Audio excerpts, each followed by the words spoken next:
Shalom Bapak Ibu yang dikasihi Tuhan. Bersyukur pada Tuhan. Tuhan terus menyertai dan memberkati di dalam kehidupan kita semua, sehingga pada pagi hari ini kita kembali dipertemukan di tempat ini untuk bersama-sama beribadah di tempat ini. Dan kita semua percaya bahwa kalau kita ada sampai saat ini, itu semua karena kasih dan anugerah Tuhan yang besar bagi setiap kami. Oleh karena itu, pada pagi hari ini kita mau terus bersyukur kepada Tuhan.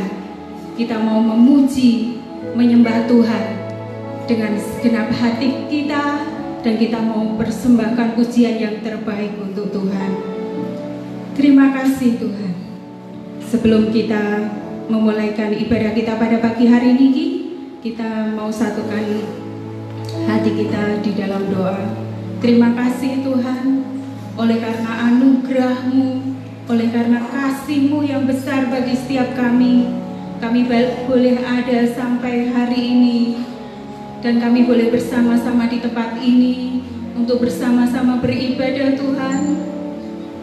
Tuhan, kami bersyukur karena Engkau sungguh baik bagi setiap kami. Oleh karena itu pada pagi hari ini kami mau bersyukur kepada Tuhan. Kami mau naikkan syukur, puji-pujian dan penyembahan bagi Engkau Tuhan. Kiranya puji-pujian yang kami naikkan berkenan di hadapan Tuhan, menyukakan hati Tuhan. Terima kasih Tuhan. Dan kami menyerahkan ibadah kami pada pagi hari ini. Kiranya Tuhan memimpin ibadah kami dari awal, pertengahan hingga akhirnya, sehingga ibadah pada pagi hari ini menjadi ibadah yang berkenan di hadapan Tuhan dan ibadah yang diberkati Tuhan. Terima kasih Tuhan. Terima kasih Yesus. Engkau berkati kami semua Tuhan, sehingga kami pulang boleh membawa berkat, boleh membawa sukacita yang dari Tuhan.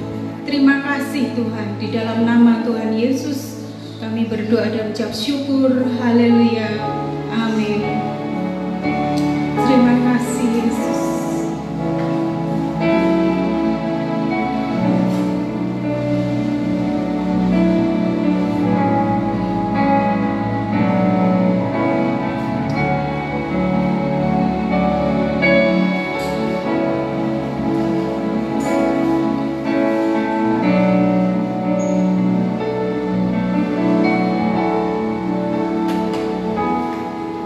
Buat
sama-sama bangkit berdiri, lambaikan tangan ke kiri kanan depan belakang.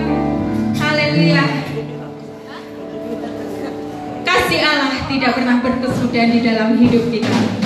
Oleh karena itu kita mau terus memuji, kita mau menari dan menyanyi bagi Tuhan. Haleluya.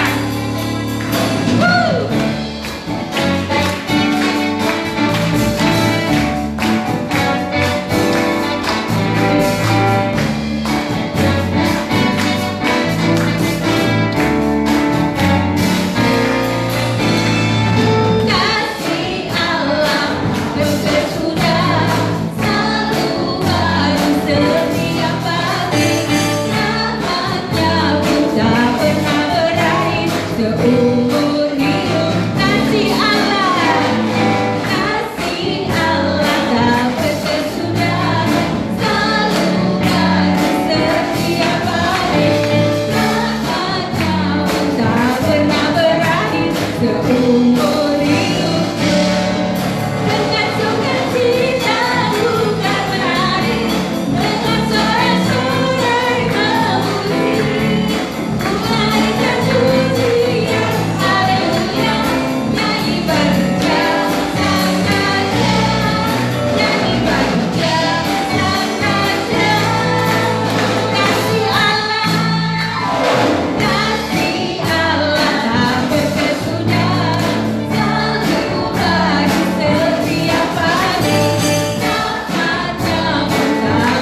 perlu Engkau Yesus. Kami percaya kuasa-Mu Tuhan. Engkaulah sumber pengharapan kami. Engkau satu-satunya Tuhan yang kami andalkan. Terima kasih Yesus.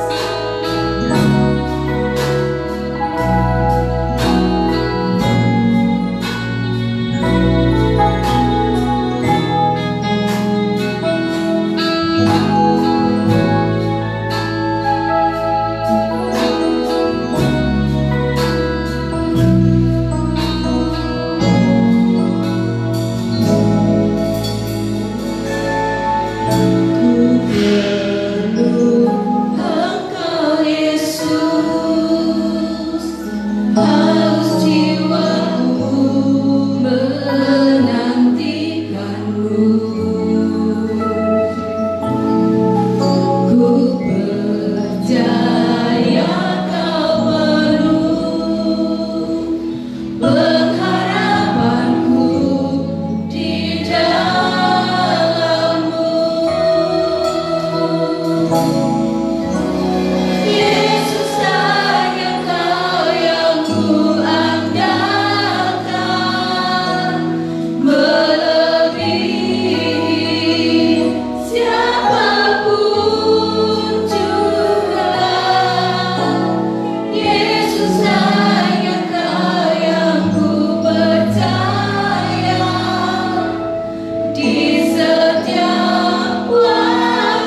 jika kami percaya kepada Engkau, hanya dengan menjadi pelaku firman-Mu adalah action terbaik yang Tuhan inginkan ada pada kami. Jika kami percaya kepada Tuhan, hanya ketaatan kepada firman yang mutlak, itulah yang membuat Allah berkenan atas hidup kami. Itu sebabnya beritahukanlah kepada kami jalan-jalan-Mu. Beritahukanlah kepada kami apa yang menjadi keinginan dan kehendak Tuhan bagi kami, supaya kami Tuhan belajar hidup sesuai dengan jalan-jalan dan kemampuan Tuhan di dalam hidup kami. Saat-saat di mana kami duduk diam dan mendengar firman Tuhan adalah waktu terbaik di mana kami bisa belajar untuk mengerti isi hati dan kemauan Allah. Itu sebabnya berkatilah waktu ini, berkatilah masa anugerah terbaik di mana kami boleh mendengar suara Tuhan. Allah memberkati hati kami, Allah memberkati pikiran kami, sehingga kami tundukkan kepada kuasa firman-Mu, dan kami tunduk kepada Roh Kudus untuk memampukan kami menjadi pelaku-pelaku firman Tuhan. Bapa, kami tunduk kepada Engkau, berbicaralah, kerjakan kami, supaya makin hari kami makin serupa seperti Kristus yang kami sembah. Di dalam pribadi yang paling manis bagi kami, Yesus Kristus Tuhan, kami siap mendengar firman-Mu. Haleluya. Amin. Shalom jemaat Tuhan. Sekali lagi shalom. Puji nama Tuhan. Bapak Ibu jemaat yang dikasihi oleh Tuhan Yesus Kristus, saya yakin bahwa semua kita setuju bahwa ketika Allah menjadikan sesuatu, ketika Allah menciptakan segala sesuatu, pasti ada gunanya. Terang dan gelap diciptakan oleh Allah, kita tahu apa gunanya. Ketika Allah menciptakan langit, lautan, daratan, kita tahu apa gunanya. Ketika Tuhan menciptakan benda-benda di langit, tumbuh-tumbuhan di sekitar kita, kita tahu apa gunanya. Demikian ketika Tuhan memberikan kita tubuh ini dari kepala sampai kaki, secara mayoritas kita tahu kegunaan masing-masing dari anggota tubuh kita. Tetapi kalau kita mau merenungkan, mengapa ya Tuhan kok mengizinkan saya mengalami kesulitan? Mengapa ya kok Tuhan mengizinkan saya untuk ada dalam masa-masa sulit? Memang apa gunanya Tuhan memberikan itu kepada saya? Bukankah kalau Tuhan memberkati saya berlimpah-limpah, kesehatan tubuh yang baik, kecukupan finansial yang baik, bukankah saya akan lebih dipermudah untuk memuji menyembah Tuhan? Lalu kenapa Tuhan memberikan kepada kita masa-masa yang sulit? Bukankah lebih baik bagi Allah untuk menjawab saja semua keinginan dan kebutuhan saya? Karena ketika saya tahu doa saya dijawab Tuhan, saya serta-merta, bahasa sekarang auto, saya akan menyembah, memuji Tuhan. Lalu mengapa Allah mengizinkan kesulitan? Allah mengizinkan masa-masa sulit ada bagi saya. Bukankah bagi beberapa kita masa sulit justru membuat kita sulit untuk beribadah menyembah kepada Tuhan? Pagi hari ini Bapak Ibu, kita akan membahas apa yang dikatakan oleh firman Tuhan. Masa sulit, kesulitan hidup, apa gunanya? Sehingga Allah mengizinkan itu terjadi kepada kita. Yang pertama Bapak Ibu, Alkitab memberitahukan kepada kita sekalian bahwa masa sulit, masa-masa bergumul, situasi yang tidak kita inginkan, diizinkan Allah ada pada kita. Karena apa? Karena Allah mau menyelesaikan maksud hatinya di dalam hidup hidup kita. Saya ulangnya, mengapa masa-masa sulit, apa gunanya itu diizinkan Tuhan bagi saya? Karena Tuhan mau menyelesaikan maksud hatinya kepada kita. Bapak Ibu yang dikasihi oleh Tuhan, kita teringat dengan anak muda yang begitu manis, seorang muda yang begitu menjadi kesayangan dari bapaknya, namanya Yusuf. Semua saudara-saudaranya menggembalakan domba, tetapi dia tinggal dengan bapaknya di rumah. Sementara saudara-saudaranya menggembalakan domba, memakai pakaian sebagai seorang gembala, dia menerima jubah yang baik dari bapaknya. Kalau kita berada di dalam sisi Yusuf, kita akan bertanya, memang apa salahnya kalau Yusuf itu disayang oleh bapaknya? Memang apa salahnya kalau dia itu menerima jubah sementara saudaranya tidak? Itu bukan kesalahannya Yusuf, tetapi beda kasih yang dilakukan oleh bapaknya.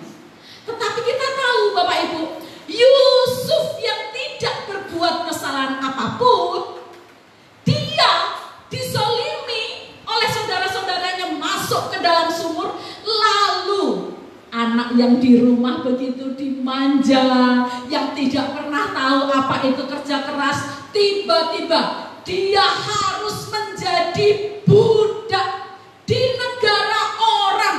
Tidak ada saudara, tidak ada famili, tidak ada yang dikenal. Tiba-tiba dia seperti masuk dalam satu situasi yang semuanya sulit. Seorang anak manja yang tiba-tiba harus menjadi budak, bekerja begitu kasar. Lalu Bapak Ibu tahu lanjutannya, bagaimana dia difitnah, masuk penjara, mengharapkan pertolongan dari seorang teman yang ditolong, tetapi tidak. Ada begitu banyak alasan bagi Yusuf untuk tidak bisa memaafkan saudara-saudaranya. Ada begitu banyak alasan untuk Yusuf begitu terluka hatinya dan sulit untuk pulih.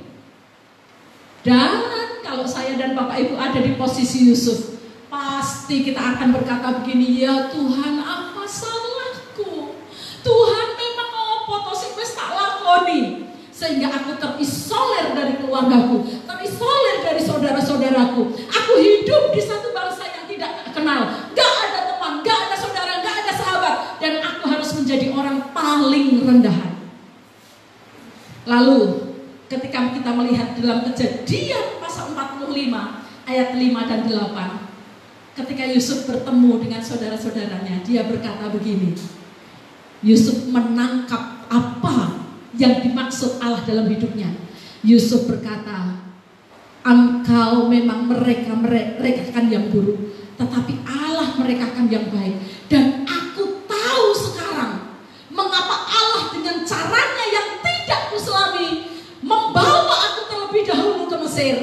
Karena Allah mau menyelamatkan keluarga kita melalui aku.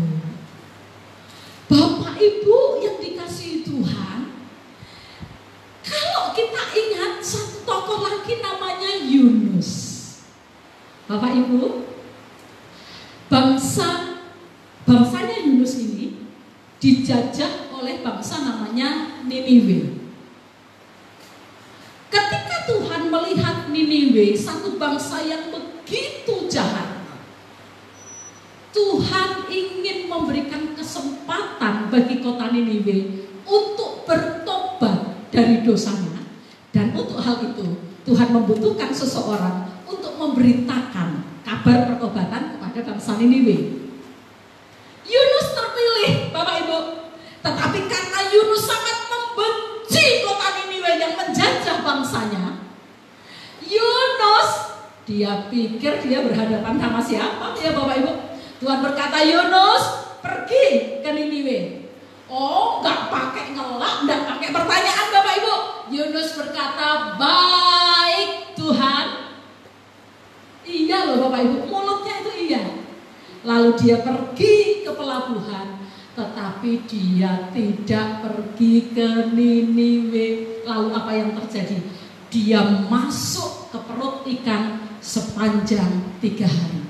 Masa sulit dialami oleh Yunus karena dia sendirian di perut ikan itu. Saya tidak tahu bagaimana baunya, saya tidak tahu bagaimana tidak makan minum selama 3 hari di perut ikan. Tetapi mari kita lihat di sini, sekalipun Yunus mau membelokkan maksudnya Tuhan terhadap Niniwe, meskipun Yunus punya rencana pribadi untuk tidak menyelesaikan maksud hatinya Tuhan melalui dia, Allah dengan maha kuasanya meluruskan kembali Yunus sehingga dia tetap sampai ke Niniwe karena dimuntahkan oleh ikan itu.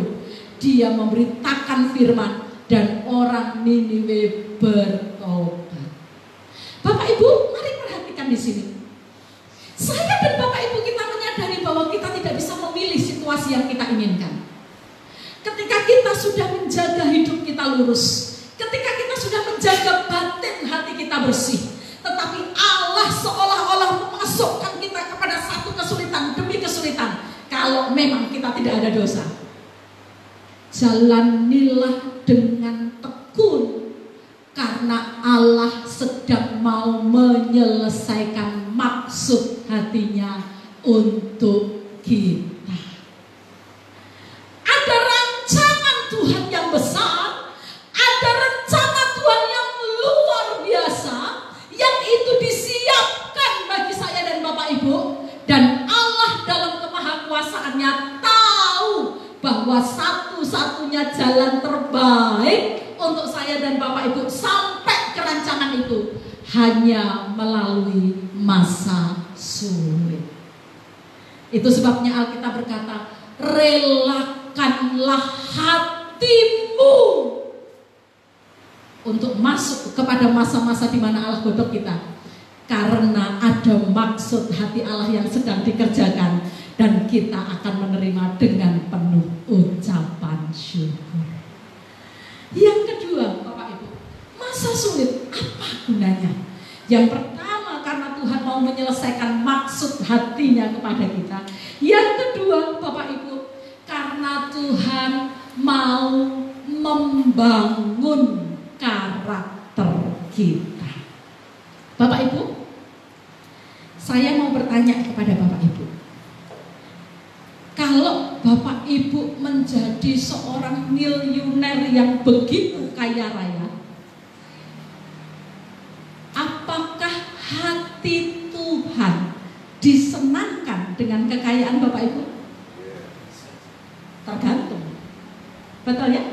Tapi pertanyaan saya, kalau Bapak Ibu punya karakter yang menyerupai Kristus, sekalipun dalam banyak sisi kehidupan yang lain sepertinya Bapak Ibu negatif, kaya enggak, sehat banget enggak, tapi kalau Bapak Ibu punya karakter yang baik, pertanyaan saya, apakah Bapak Ibu pasti berkenan di hadapan Allah? Yes. Mutu sebuah karakter itu bernilai bagi Allah. Mutu sebuah karakter yang menyerupai Kristus itu berharga di hadapan Tuhan.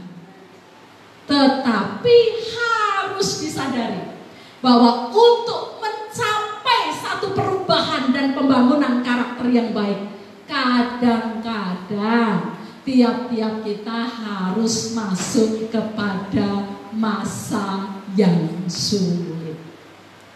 Bapak Ibu, di kitab Daniel pasal 4 dituliskan ada seorang raja yang pada waktu itu begitu besar kerajaan, dan namanya Kerajaan Babel, dengan rajanya namanya Nebukadnezar.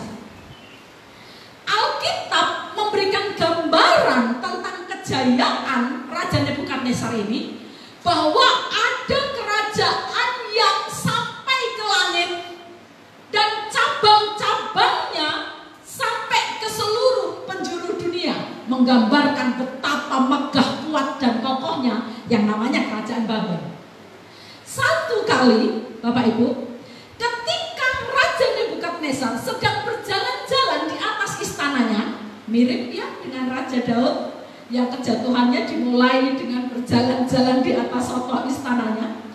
Raja Babel ketika istananya, Bapak Ibu, melihat kemegahan kerajaannya. Perhatikan, Alkitab mengatakan Raja Nebukadnezar berkata, bukankah ini kerajaan Babel, kerajaan yang kubangun untuk kemuliaanku, kerajaan yang kubangun untuk kebesaranku, kerajaan yang kubangun dengan kekuatanku.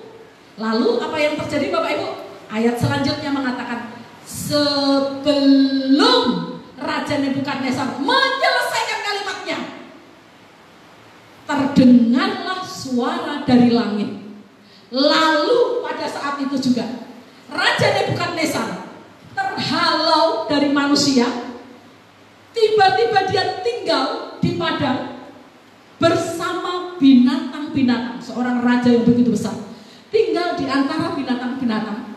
Tubuhnya basah oleh embun. Lalu yang dikatakan Bapak Ibu, rambutnya itu panjang seperti bulu burung Raja Wali. Kuku-kukunya panjang seperti binatang, seperti burung. Bapak Ibu bisa bayangkan raja yang begitu megah.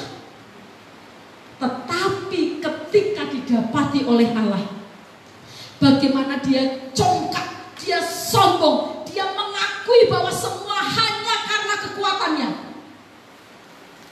Allah menjadikan dia tidak berdaya selama 7 masa.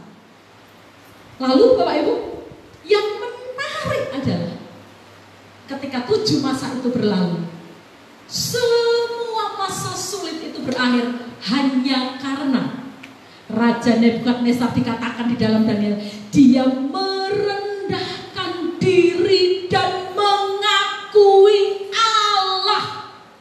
Ya Tuhan, Engkau Allah yang berkuasa, Engkau bisa merendahkan, Engkau bisa merobohkan, Engkau bisa meninggikan, Engkau bisa membangun.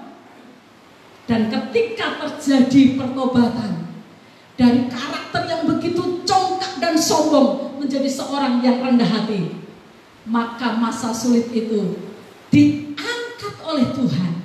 Lalu pegawai-pegawai Raja Nebukadnezar mengambil dia dari padang, mengubah penampilannya menjadi seorang raja dengan karakter yang baru. Bapak Ibu, harus kita akui bahwa kenyamanan, kekayaan, nama baik, kemasyuran seringkali membuat saya dan Bapak Ibu ada dalam satu tempat yang begitu licin untuk membuat kita tergelincir. Begitu sulit mengakui Allah, begitu sulit menjadi orang dengan hati yang lembut, menjadi seorang yang rendah hati. Allah tahu, Allah paham bahwa hanya kesulitan yang menjadi media terbaik untuk membangun karakter kita seperti yang diinginkan oleh Tuhan. Kita tentu ingat siapa Musa. Dari sejak 3 bulan Bapak Ibu, Musa ini tinggalnya di kerajaan. Makan hanya yang terbaik, minum hanya yang terbaik, dapat guru-guru hanya yang terbaik, lingkungan bangsawan dengan orang-orang derajat menengah ke atas yang luar biasa. Tetapi Bapak Ibu, kemudian ketika dia berusia 40 tahun, Musa membunuh orang Mesir. Dan karena dia takut bahwa kelakuannya akan diketahui oleh raja, lalu dia melarikan diri ke satu bangsa asing. Perhatikan Bapak Ibu, seorang tumbuh dengan pendidikan yang baik menjadi seorang pembunuh. Lalu di usia 40 tahun, minta maaf, Musa dipanggil oleh Tuhan untuk menjadi pemimpin bangsa Israel. Perhatikan, seorang pembunuh harus memimpin sebuah bangsa yang oleh Alkitab dikatakan bangsa yang tegar tengkuk, bangsa yang hatinya kaku. Bangsa Israel, seorang pembunuh akan memimpin bangsa yang hatinya kaku, yang kepalanya keras, yang tegar tengkuk. Bapak Ibu, Dan kita melihat catatan di Alkitab bagaimana bangsa Israel menjadi bangsa yang mudah sekali marah. Tetapi perhatikan Bapak Ibu, begitu Musa ada dalam proses sulit menjadi pemimpin di padang gurun, satu ayat mengatakan, sesungguhnya di atas muka bumi ini tidak ada pemimpin yang lain di seluruh muka bumi ya Bapak Ibu. Seorang pemimpin yang begitu sabar, ikhlas, dan lembut hatinya. Bapak Ibu yang dikasihi Tuhan, karakter begitu berharga di hadapan Allah. Karakter begitu dihargai oleh Tuhan. Tetapi untuk mencapai pada karakter yang baik, kadang-kadang beberapa di antara kita harus masuk kepada masa sulit. Itu sebabnya Bapak Ibu, ketika saya dan Bapak Ibu ada dalam masa-masa yang berat, betul, datanglah kepada Tuhan minta pertolongan. Tetapi yang kedua, tanyakanlah kepada Tuhan, Tuhan, Engkau sedang mau berurusan apa dengan saya? Adakah karakter yang harus saya ubah? Adakah cara berpikir saya yang tidak selaras dengan Tuhan? Adakah tujuan-tujuan hidup saya yang tidak menyukakan Tuhan? Adakah pengakuan-pengakuan di dalam hati saya yang sedang merendahkan karya Tuhan di dalam hidup saya? Ketika masa sulit yang diizinkan Allah dengan maksud untuk membangun karakter itu kita selesaikan, Allah akan membuat kita menang dengan masa sulit yang kita hadapi. Yang ketiga dan yang terakhir Bapak Ibu, masa sulit apa sih gunanya? Kalau yang pertama karena Tuhan punya maksud yang harus diselesaikan dalam hidup Bapak Ibu dan saya. Yang kedua karena Tuhan mau membangun, mengubahkan karakter kita. Tetapi yang ketiga juga adalah untuk mendisiplin anak-anaknya. Bapak Ibu yang dikasihi Tuhan, ketika tahun ajaran baru dimulai, anak-anak sekolah secara daring, sekolah dari rumah. Anak saya Feby belum mulai kuliahnya, sehingga baru Timothy yang mulai. Kami mulai siapkan beberapa keperluannya dia, termasuk dengan sengaja kami mengkhususkan satu ruangan yang kami pikir kami tidak mengganggu dia dengan riwa-riwi, dengan suara percakapan kami. Jadi dia tersendiri Bapak Ibu. Dan faktor kedua, kenapa saya memberanikan diri untuk anak saya terpisah, karena selain tidak terganggu, saya berpikir bahwa dengan jejak rekam pendidikannya dia dari TK sampai kelas 2, anak saya tidak ada masalah, ya, termasuk anak yang pintar karena nilai-nilai rapotnya itu membanggakan Bapak Ibu ya. B-nya itu hanya sedikit gitu ya. Jadi saya pikir it's okay, no problem.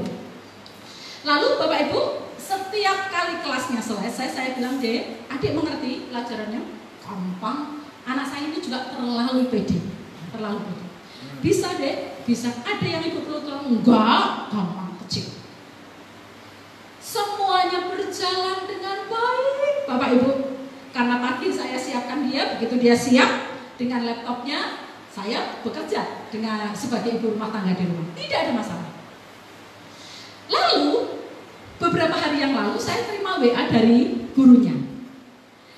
"Mama Timothy minta maaf, mau bertanya, apakah Timothy belajar di ruangan tersendiri? Karena satu, kami melihat Timothy tidak fokus. Yang kedua, kalau namanya dipanggil nggak langsung jawab. Kami harus ulang-ulang panggil 2, 3, 4 kali baru dia bilang iya miss. Yang ketiga, rupanya dia sering keluar masuk Gemit untuk cek dengan temannya, ngobrol sendiri gitu loh Bapak Ibu, ngobrol sendiri. Kemudian missnya bilang, terus teman Timothy itu suka minta-minta temannya atau siapa saja supaya menjadi subscribernya dia. Gaya-gaya jadi YouTuber tuh loh Bapak Ibu. Itu sampai saya tuh malu Bapak Ibu. Missnya itu kirimkan ke saya ini perbuatannya Timothy itu loh Bapak Ibu ya. Minta subscriber, dikirimkan ke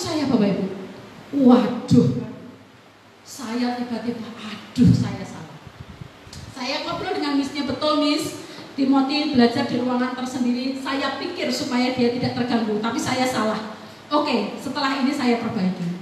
Bapak Ibu, saya panggil Timothy. Saya tunjukkan WA-nya.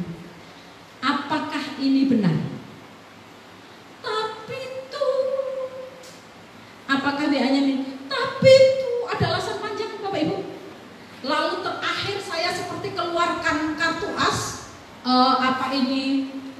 Itu tadi bukti bahwa dia minta temannya jadi subscribernya itu saya tunjukkan, dan dia tidak berani berkata apa. Saya bilang berdiri di situ, Bapak Ibu tahu apa yang saya lakukan? Berdiri di situ, saya mulai ambil kayu. Dia tahu ibunya marah sekali. Dia sudah mulai lindungi pantatnya sedemikian rupa. Saya bilang minggir, tangannya minggir. Saya pukul Bapak Ibu, saya pukul sambil saya berkata, kenapa kamu bohongi ibu? Kenapa kamu bohongi ibu? Kenapa kamu bohongi ibu? Kamu tahu ibu tidak suka dibohongi. Habis begitu Bapak Ibu, dia nangis. Saya bilang, sekarang kamu tahu apa yang harus kamu lakukan? Timothy ngaku salah. Timothy tidak ulangi, enggak mau. Ambil kertas, tulis. Jadi ada tuh kertas perjanjian Bapak Ibu ya. Saya Timothy berjanji untuk tidak 1, 2, 3, 4. Selesai. Saya bilang belum selesai. Tuliskan di bawahnya, kita buat kesepakatan. Kalau besok kamu ternyata melanggar ini, apa yang harus dilakukan? Hukuman apa yang kamu minta? Dipukul bokongnya tapi pakai tangan? Enggak mau. Enggak minta uang jajan, enggak beli es krim, enggak mau. Terus ibu maunya apa? Tidak ambil jatah main HP 3 hari. Harus mau. Oke. Tulis di bawahnya. Jadi pagi Bapak Ibu, sebelum dia mulai kelas, saya suruh dia baca janjinya, termasuk kesepakatan hukuman yang harus dia ambil. Lalu Bapak Ibu, saya turunkan dia di bawah, di dapur. Jadi saya sambil apapun saya bilang, saya bisa mengawasi dengan bapaknya, bisa mengawasi semua. Yang biasanya pakai headset, tidak pakai headset lagi.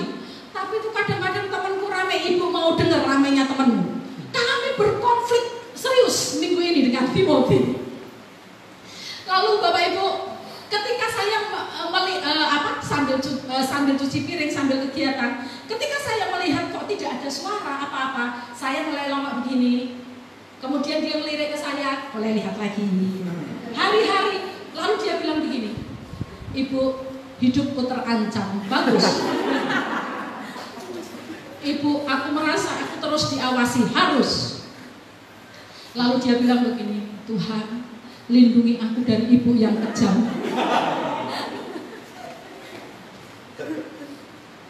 Saya bertanya kepada Timothy, ibu tanya dengan kamu, kalau kamu bisa jaga kepercayaannya ibu, apakah ibu akan lakukan ini? Enggak. Kalau kamu jujur, apakah ibu akan lakukan ini? Tidak. Bapak Ibu yang dikasihi Tuhan, saya mau meyakinkan kepada Bapak Ibu sekali lagi bahwa Tuhan Yesus itu begitu cinta dengan kita. Tuhan Yesus itu begitu kasih kepada kita. Kita itu ada dalam pikirannya Allah, kita itu ada dalam hatinya Tuhan, kita itu ada dalam rancangan mega mewahnya Allah. Tetapi seringkali karena saya dan Bapak Ibu tidak taat, kedisiplinan dilakukan Allah, maaf, bukan dalam rangka karena Allah membenci kita, tetapi dengan satu tujuan, supaya saya dan Bapak Ibu meninggalkan dosa yang dibenci oleh Tuhan. Bapak Ibu yang dikasihi Tuhan, saya merasa bahwa manusia yang menerima kasih begitu sempurna dari Allah adalah Adam sendiri. Karena dia yang pertama, dia yang direncanakan sampai Tuhan memanjangkan dikasih tempat yang terbaik. Oh, saya tahu, belum ada manusia lain, baru Adam. Kemudian ditambah seorang Hawa, artinya hanya ada 2 orang manusia. Artinya kasihnya Tuhan begitu limpahnya. Tapi ketika Adam dan Hawa melanggar perintah, Allah harus mengusir mereka dari Taman Eden. Seorang Kain, anak dari Adam dan Hawa, dia begitu dikasihi oleh Tuhan, tetapi karena dia melakukan dosa membunuh adiknya Habel, Allah memberikan tanda kepada Kain bahwa dia tidak akan diterima di banyak tanah. Lalu bagaimana ketika kita melihat tentang Salomo? Wow, dia anak Daud yang menerima semua kerajaannya diberikan kepada Salomo, semua untuk Salomo. Tetapi Bapak Ibu, karena pelanggaran, Salomo sudah diingatkan, jangan ambil istri dari orang yang tidak percaya. Karena apa? Mereka akan menarik kamu dari Tuhan dan menyembah kepada Allah lain. Salomo berkali-kali diingatkan, tetapi dia melanggar. Akhirnya betul Bapak Ibu, di masa tuanya Salomo yang gilang gemilang itu, Alkitab menulis tidak ada orang di muka bumi ini yang begitu berhikmat seperti Salomo, baik sebelum Salomo maupun sesudahnya. Seorang yang begitu luar biasa. Masa tuanya mengenaskan. Karena apa? Dia ditarik oleh istri-istrinya untuk menyembah kepada Allah yang lain. Lalu apa yang terjadi? Kerajaan yang dia pimpin terpecah. Allah mendisiplin bukan karena tidak mengasihi kita, tetapi karena Allah mau kita meninggalkan dosa dan mengikuti hidup kudus seperti yang Tuhan panggilkan kepada kita. Bapak Ibu, kalau Bapak Ibu baca seluruh kitab perjanjian lama, 1 Raja-Raja, 2 Raja-Raja, 1, 2 Tawarikh, sampai Hakim-Hakim, catatannya selalu sama. Di mana ketika bangsa Israel, bangsa Yehuda dipimpin oleh seorang raja yang takut akan Tuhan, selalu ada catatan bangsa itu aman, diberkati. Tetapi ketika seorang raja yang memimpin adalah jahat, menyembah kepada Asyera, menyembah kepada Baal, mereka membangun bukit-bukit pengorbanan yang itu menyakiti hati Allah, selalu Tuhan pakai bangsa lain untuk menghukum mereka. Bapak Ibu yang dikasihi oleh Tuhan, Allah kita Allah yang penuh dengan kasih, Allah kita Allah yang maha pengampun. Tetapi dia Allah yang membenci dosa dan menyukai kekudusan. Masa sulit Allah gunakan untuk mengingatkan kita bahwa kita menyembah Allah yang suci. Masa sulit yang dipakai Allah untuk mendisiplin kita, mengingatkan kita bahwa kita menyembah Allah yang begitu kudus, dan dia menginginkan kita hidup di dalam kekudusan. Bapak Ibu, sekali lagi kalau kita ada dalam masa sulit, berdoa minta pertolongan Tuhan, jalan yang terbaik. Tetapi mungkin perlu juga bertanya kepada Allah, adakah karakter yang harus saya ubah? Adakah dosa yang harus saya tinggalkan? Mungkin kita hati kita sudah tidak terpaut begitu kuatnya dengan Allah. Mungkin kesetiaan kita kepada Allah mulai berkurang. Mungkin ada pengakuan di dalam diri kita bahwa semua yang ada pada saya, karena kekuatan saya, keperkasaan saya, kehebatan saya, hikmat saya, kepintaran saya. Mungkin kita sudah tidak lagi lurus dan murni di dalam menjalankan perjanjian nikah yang kita ucapkan di hadapan Allah. Mungkin kita tidak menjaga kekudusan perkawinan dan keluarga kita. Mungkin anak-anak tidak lagi hormat dan taat kepada orang tuanya. Ada banyak hal yang perlu kita ubah supaya Allah disukakan di dalam hidup kita. Bapak Ibu, saya paham bahwa di masa pandemi banyak orang sedang kesulitan. Saya tahu begitu banyak dari Bapak Ibu masih harus berdoa, menangis di hadapan Allah karena berbagai macam kesulitan hidup. Masa sulit, apa gunanya ini bagi saya? Jangan-jangan Allah sedang mau menyelesaikan maksudnya yang baik kepada kita. Jangan-jangan ada satu karakter menginginkan ada di dalam hidup kita. Atau yang ketiga, Allah sedang ingin kita meninggalkan satu dosa yang oleh karena hal itu kita harus didisiplin oleh Allah. Itu sebabnya Bapak Ibu, mari kita tundukkan hati kita kepada Allah dan biarkan Dia yang akan membentuk kita sesuai dengan kehendaknya. Bapak Ibu, kita akan membaca satu ayat untuk menutup penyampaian firman Tuhan pagi hari ini. Ibrani pasal yang ke-12. Ibrani pasalnya 12 ayatnya yang ke-6.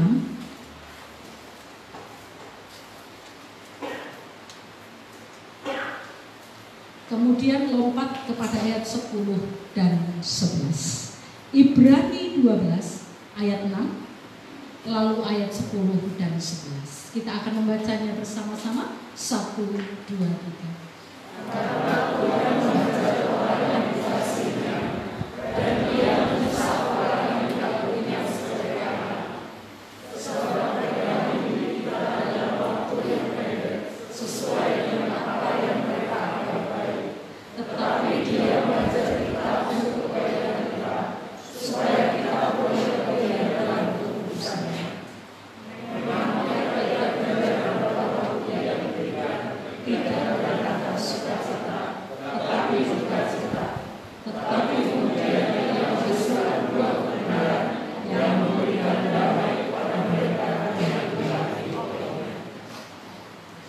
Kiranya kebenaran firman Tuhan pagi hari ini melembutkan hati kita, memberi suntikan kesabaran dan ketekunan bagi kita untuk menjalani masa sulit, masa pergumulan yang belum dijawab oleh Allah.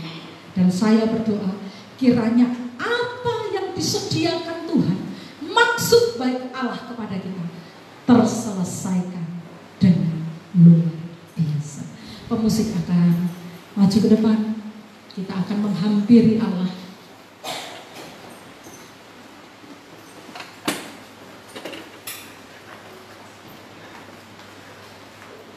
Tiap-tiap kita akan datang kepada Bapa kita yang baik, Bapa yang memberkati, tetapi juga Bapa yang mendidik, Bapa yang menyayangi, tetapi Bapa yang juga kadang-kadang memberikan masa sulit untuk membawa kita untuk menyelesaikan maksudnya. Mari kita minta kepada Allah untuk menjamah hati kita, sekaligus memberikan kekuatan dan pandangan baru, supaya dalam masa sulit ini pun Allah disukakan dengan sikap dan karakter kita. Selidiki aku, lihat hatiku, apakah ku sungguh mengasihimu, Yesus, Kau yang Maha Tahu dan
Tuhan Yesus,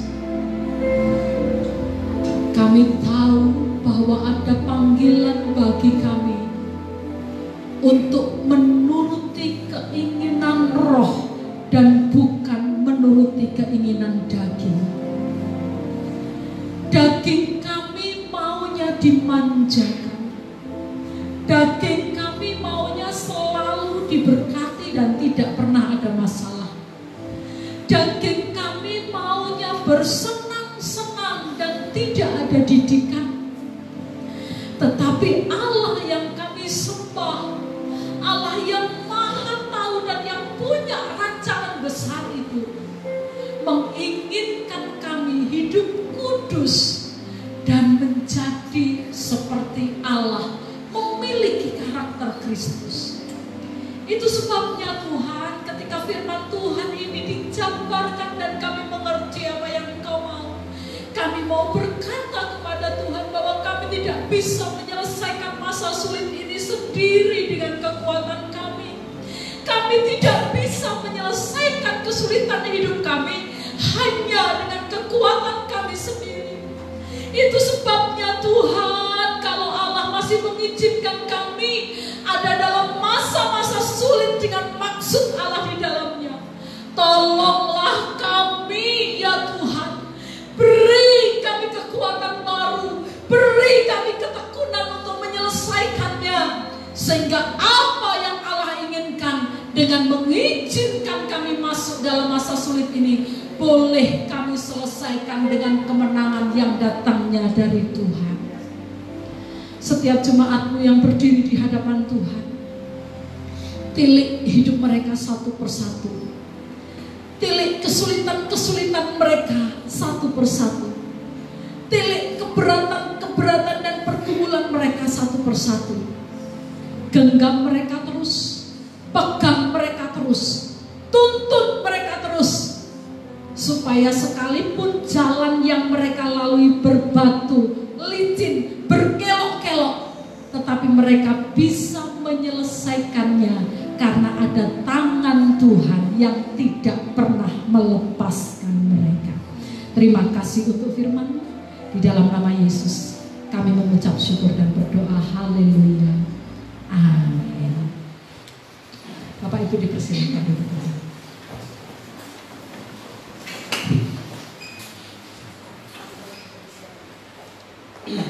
Sebelum kita mengakhiri ibadah kita, ada beberapa hal yang perlu dicatat dalam minggu ini. Nanti sore ada kelas pranikah, saudara David dan Bintang sudah hadir di sini. Kemudian hari Kamis ada ibadah yang kedua, Pria Ayub. Yang lalu senior berjalan dengan baik. Hari Kamis depan ada Pria Ayub. Nanti jadwal akan di-WA oleh Pak Sigit di grup Pria Ayub. Monggo Bapak-bapak kita bertemu, berkumpul kembali untuk kita bertumbuh dalam iman bersama-sama. Ada lagi Kak? Oke, itu saja. Mari kita akhiri ibadah kita bersama-sama. Sekali lagi bagi berdiri, kita tengahkan tangan kita di hadapan Tuhan. Tuhan, Engkau baik bagi kami. Kami bersyukur buat kemurahan Tuhan. Kami bersyukur buat kebaikan Tuhan. Kami tahu kalau kami masih boleh beribadah, kami masih dengar firman Tuhan, itu tandanya Tuhan masih baik kepada kami. Baik kami yang ada di tempat ini maupun saudara-saudara kami yang ada di rumah yang saat ini menikmati ibadah secara online. Tuhan menolong setiap kami pribadi lepas pribadi, supaya kami terus berjuang, hidup kami terikat terkait dengan Tuhan, dan terus menaruhkan sauh harapan kami kepada Tuhan. Kami tidak tahu kapan pandemi ini akan berlalu, tetapi yang kami tahu ada Tuhan yang bersama dengan kami. Tuhan terus menopang kami, Tuhan terus menyertai kami. Ajar kami menikmati hari-hari kami bersama dengan Tuhan. Apapun pergumulan kami, ajar kami mengerti seperti firman-Mu pagi hari ini, supaya kami tahu apa maksud hati Tuhan, supaya kami hidup makin berkenan lagi kepada Tuhan. Terima kasih Tuhan, terima kasih. Di atas semuanya kami naikkan syukur Engkau baik bagi setiap kami. Bapak Ibu Saudara jemaat yang dikasih Tuhan, sekarang pulanglah, kembalilah kepada aktivitasmu, dan jadilah berkat dimanapun engkau berada. Apapun peranmu, nyatakanlah, lakukanlah, karena bersama Tuhan engkau akan dimampukan. Terimalah berkat kasih dari Allah Bapa surga. Keselamatan dalam Yesus Kristus Tuhan kita, persekutuan yang manis dari Roh Kudus menyertai engkau, memberkati engkau, apapun yang kau kerjakan untuk kemuliaan Tuhan, diberkati Tuhan dan dibuat menjadi berhasil. Di dalam nama Tuhan Yesus Kristus yang percaya, beriman bersama berkata, amin. Tuhan Yesus memberkati. Salam semuanya, Tuhan berkati.